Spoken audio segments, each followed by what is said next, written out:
Dear students, what can one observe after reaching the summit of Mount Everest? So without wasting time, let us read the last part of the chapter, The Summit Within, page number 79. As you look around, once you reach the summit, you tell yourself that it was worth all the struggle and hardship. It means it has some value of all the struggle that you did. You can see other peaks through the clouds, and if you are lucky enough, there may be sunlight on them. The peaks nearby looks as a jewel necklace around neck of your summit. When you stand on the peak, it seems that those shining mountains are like a shining necklace around you. As you look down, you can look at the vast valley from a distance. To look down from the summit of a mountain is an honorable and enhancing experience. Enhancing experience means enriching experience. As you are on the top of a mountain, you bow down and pay your respect to whichever god you worship.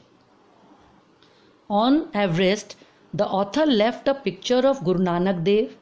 His companion Rawat left picture of goddess Durga. Phu Dorji left a relic of Buddha. Relic means a part of holy person's body kept after their death as a symbol. And Edmund Hillary had buried a cross under the heap of rocks in the snow. He mentioned that these are not symbols of achievement but of reverence, means respect and admiration. This is because the experience of having climbed to the summit changes you completely. He talks about another summit, the summit within one's own mind. He explains that there is a mountain peak within each person's mind, and he must climb it to get complete awareness about oneself.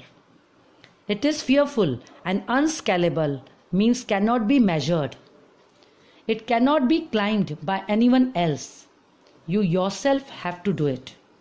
He says physical climbing a mountain is similar to climbing the mountain within you.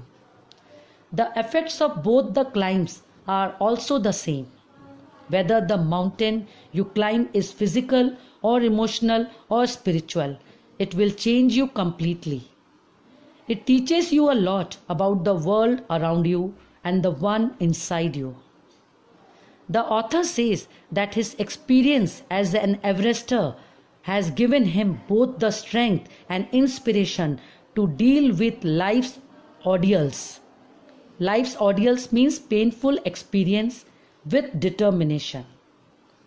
Climbing the Everest was a worthwhile experience, and conquering the summit within is equally worthwhile.